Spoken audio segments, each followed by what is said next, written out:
Hello, everybody. How are you today? I am wonderful. Well, I'm actually very, very hot. And sweaty. I'm very sweaty. Sweaty. So anyway, here we go. I am going to, I said I was only going to do a couple of videos a week for my YouTube channel. And I I decided after doing a little bit of meditating and asking for guidance from my spirit guides, the thought, and that's what happens is while I'm meditating and asking for guidance or to show me the path or the direction, sorry.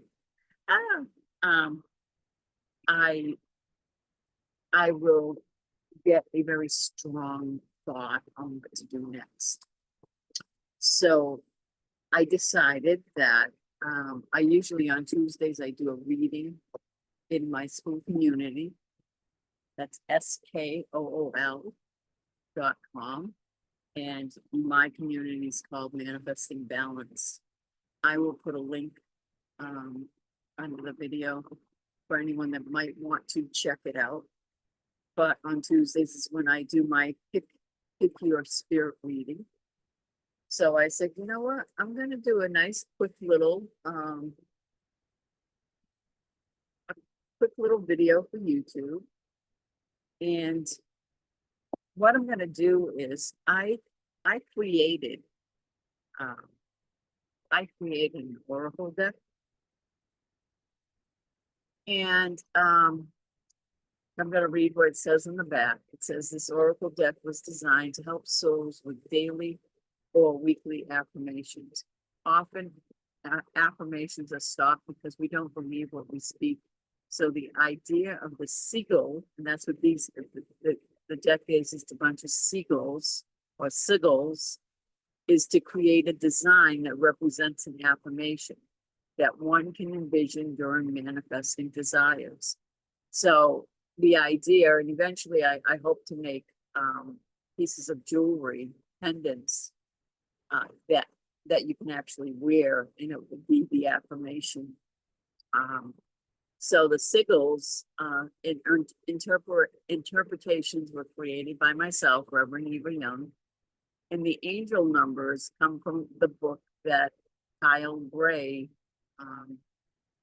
wrote, and it is actually called Angel Numbers.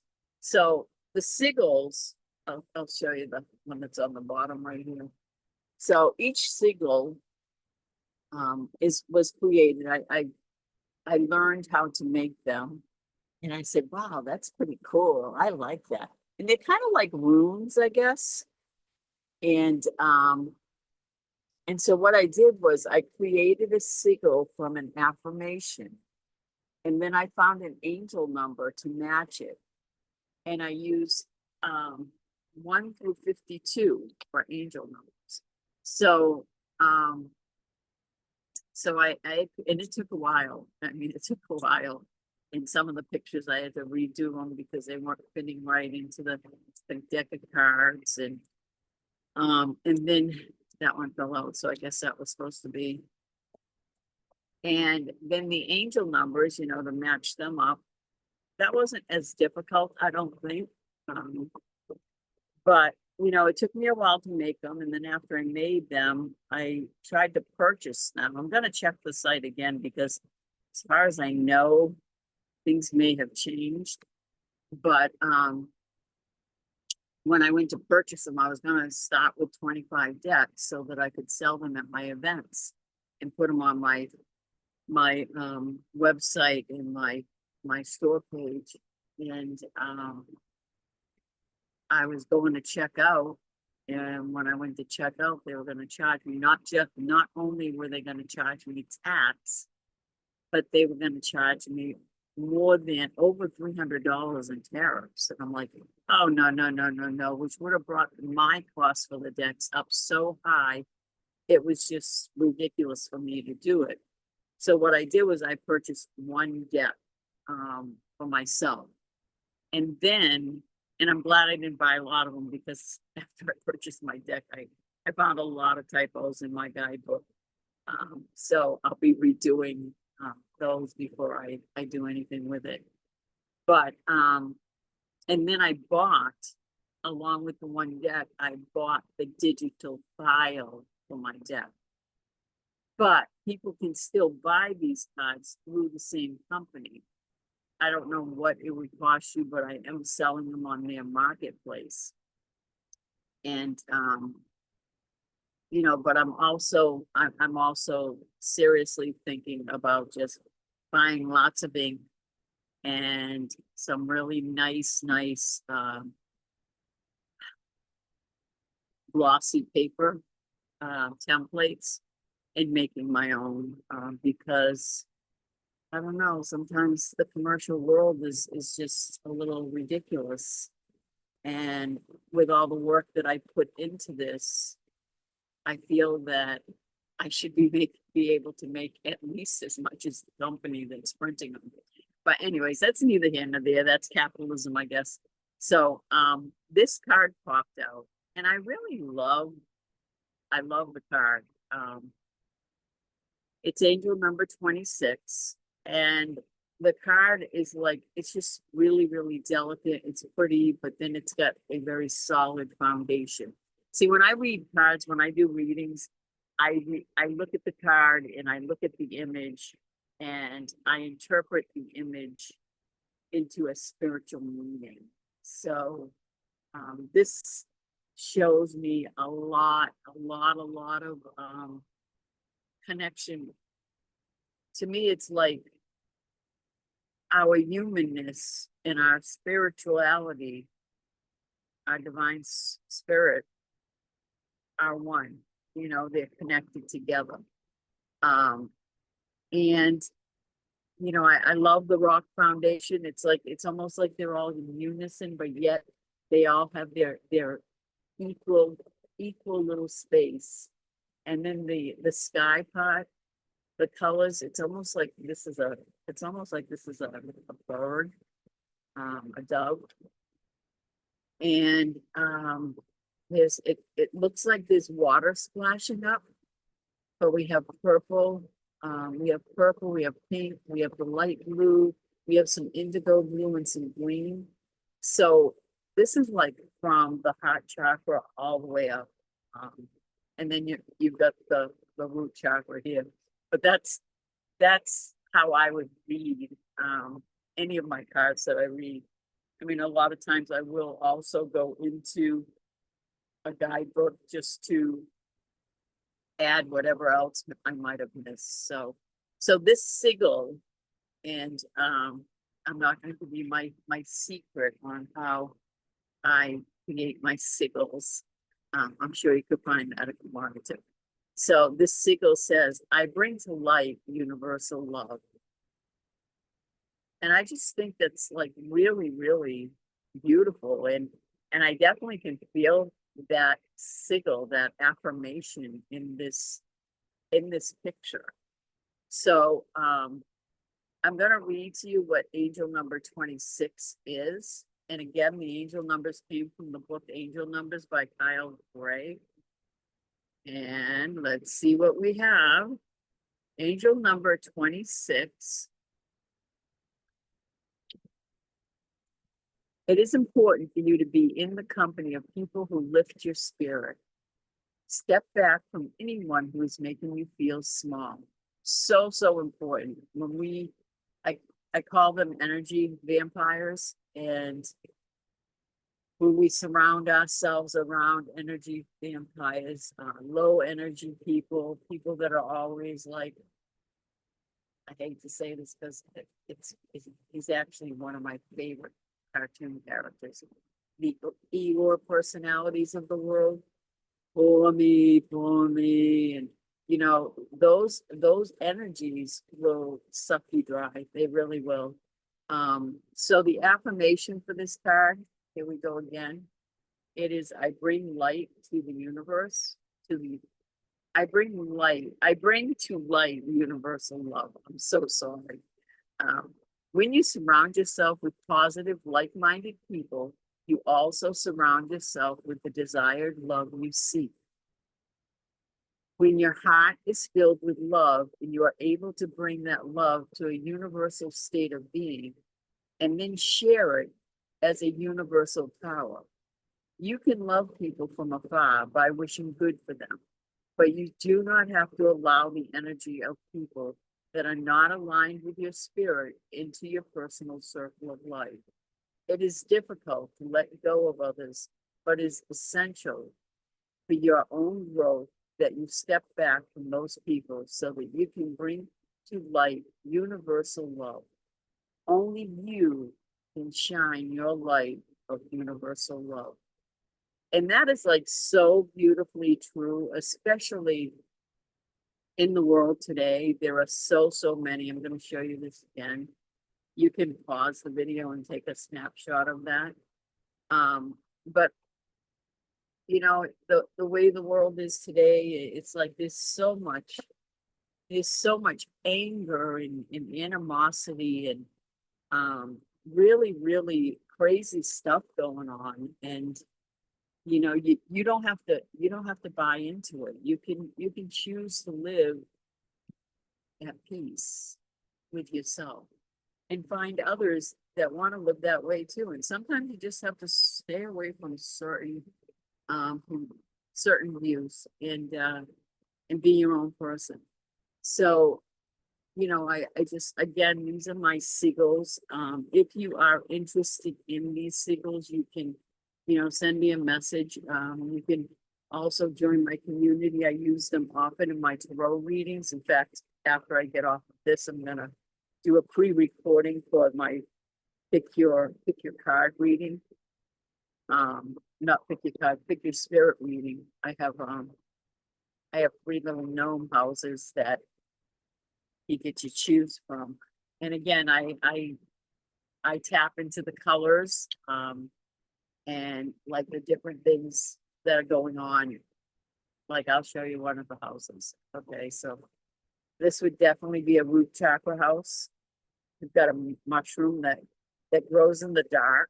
The color red. It's also got a sign of welcome, and it's got the tulips in front of it.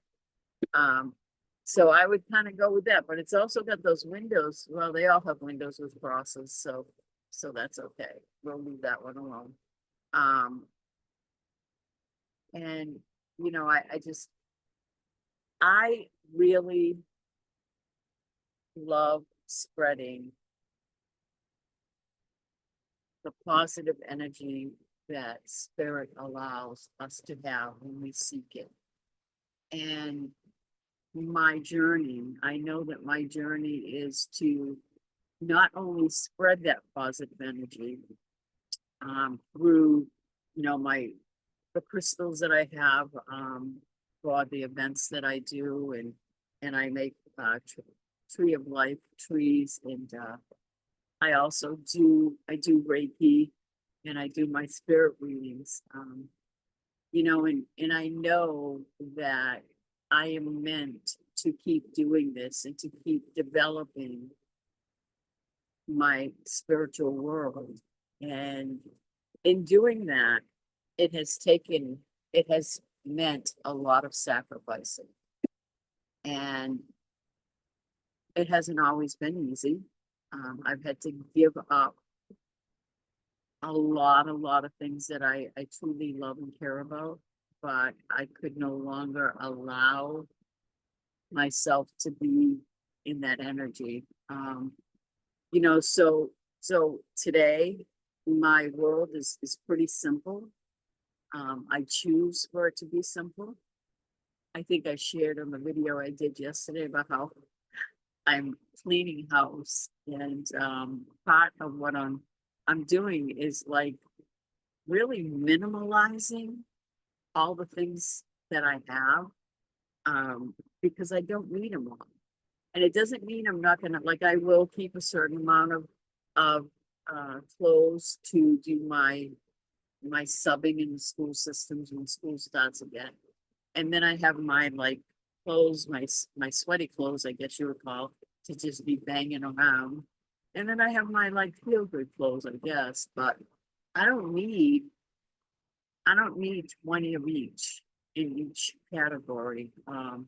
20 pairs of pants or shorts or capris, and then shirts and tanks and and it's like I just don't need all of that. And I don't have the space for it. So it's time for me to, and I have been dwindling down. I've been dwindling down since October of 22. And I just keep dwindling more and more and more. And and I know that my higher power, my divine source, um, is having me do this not so I have little, but so that I can make room in my life for what's to come. Because I know there is a lot to come. And and I truly, truly believe that. I believe that, my journey and my path is it's really just beginning. And what I do here on a regular basis, and I will be doing the YouTube videos probably a lot more often. I would love to say that I'm gonna do a video with these signal cards every day until I hit 52 days, but I can't promise that because things happen.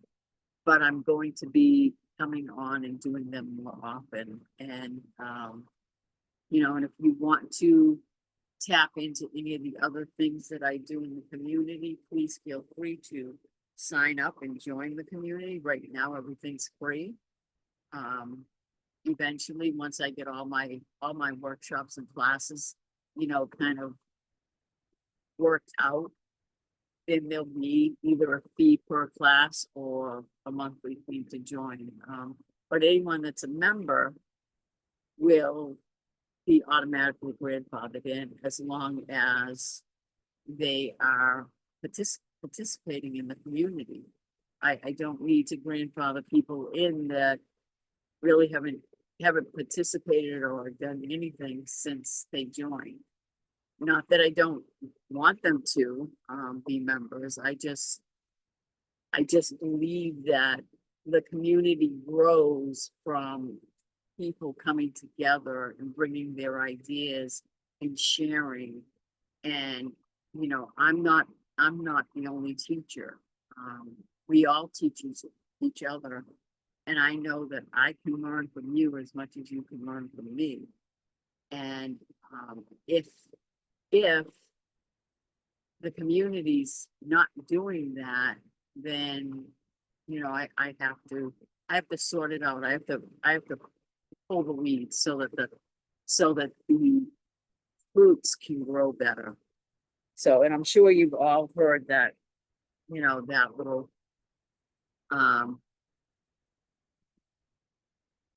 it's not a parable, it's a analogy. Thank you. Thank you, thank you. So with that, I just want to say that I'm really happy to be here. I'm really happy to share what I have. And to just show you a little bit about who I am. Here's the backside of the card. And I gotta tell you a little story about this butterfly. So when I first came down here in October, I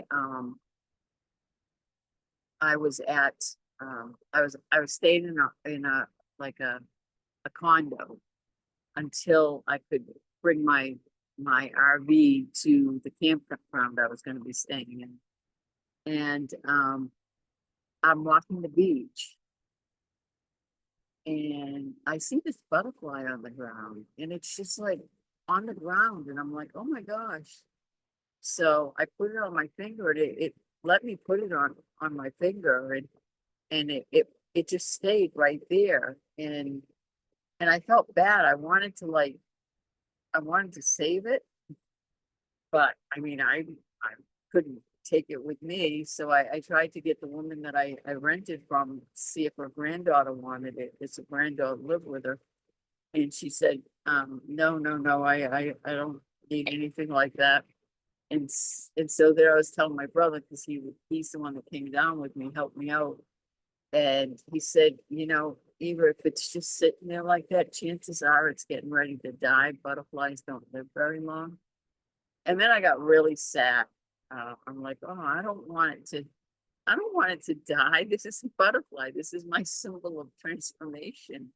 So, so I went and I put it in a place because it was really windy. It was October on the beach. It was very, very windy. So I kind of like tucked it under a bench and I made like a little tunnel around it so it wouldn't get blown away. And I felt bad leaving it, but you know, I know that Source takes care of its creatures in whatever way that they do. And I loved having the ability to put that butterfly on my fingers. Because yellow monarch butterflies are a symbol of my mom. And come to find out a year later, yeah, because it's gonna be 2 years this August. A year later, my mom, you know, was in a nursing home. She was 98, and she, you know, it was time for her to meet her maker. And you know, and I was able to give her Reiki, you know, for the 5 days I was up there. I provided Reiki for her every day, and you know, just kept telling her that it's okay and that, you know, she's got lots of people on the other side waiting for her, and you know, talking her through it. And she was scared, and I know she was scared because she didn't know what to expect. And I think because she had a lot of blocks, you know, blockage, her chakras were blocked because of things that she never healed from. I think she was having a hard time just letting go of this world and going into the next. And so anyways, finally she took her last breath. And after that, you know, we had the funeral for her, and her cards had a monarch butterfly, had monarch butterflies like this on it. And then at her graveside, I was doing the prayer at her graveside. And I hadn't gotten there yet, and everyone told me, you should have been here a few minutes earlier. You should have seen it. It was a huge, huge, you know, monarch butterfly came down, flew onto the casket, and then flew off. I said, did you take a picture? They're like, no, it happened too fast. So I was like, oh man, why did I miss that? But then when I got home, because this was up in Massachusetts, and when I got home, I was like unpacking some things and, you know, finding a place for them. And I found this wood burning that my mom made. And it was yellow monarch butterflies with baby's breath. And then her name and the year she made it at the very bottom. And I'm like, okay, Mom, now I know these butterflies, when they come to visit me, and a lot of times when I'm doing a reading or something, they'll come right in my area. And I know now that this is the symbol of her presence. So, so yeah, that's my little, so I put her on the card. I put the butterfly on the card because the experience I had when I helped my mom cross over was an experience that I will never ever forget. I have never ever had an experience like that before. I don't regret 1 second of it, but it was like I literally saw my mom's spirit come out of her. And it was like truly unbelievable. And you know, it was hard to watch it, but afterwards when I like had a chance to like really reflect on it, it was death and rebirth. And And unfortunately, she wasn't able to do the death and rebirth while here on earth alive, because we can have the experience of death of the human part of us, or the old part of us, and a rebirth into this new spiritual side of us. And she wasn't able to do that while she was alive, but she did do it once her spirit left her body. That's what that was. So anyways, I didn't mean to get into an emotional story, but I wanted to tell you a little bit about my cards, and I guess that kind of gives you a little more about who I am and where I'm coming from. So with that, I just want to say I'm really happy that you took the time to watch this video. I hope it helped you, and I really hope you come back again and get in touch with me if you want to. Okay, bye-bye. I think I'm going to say bye-bye. It just keeps moving on me.